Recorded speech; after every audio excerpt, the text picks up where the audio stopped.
এইবার চন্দ্রবংশের কথা শ্রবণ করুন মহারাজ।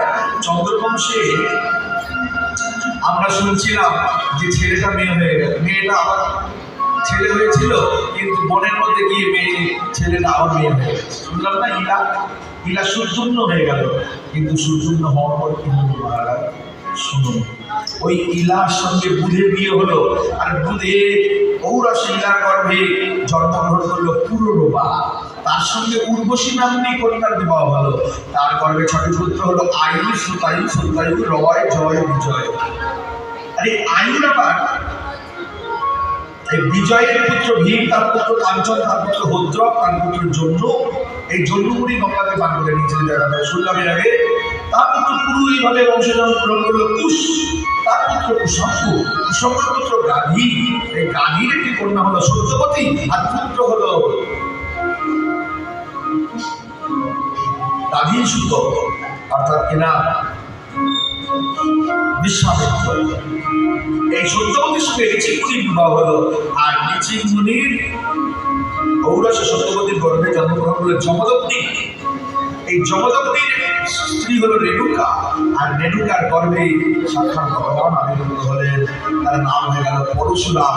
বলিয়ে পরশুরাম ভগবান কি হে সবদীন বিকুপতি রূপ জয় জগদীশ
তার আশ্রমে রেখেছিলেন একটা হঠাৎ হৈমন্তী বংশের রাজা কার্তিবীর্যার্জুন মধ্যাহ্নকালে অনেক সেনাবাহিনীকে সঙ্গে নিয়ে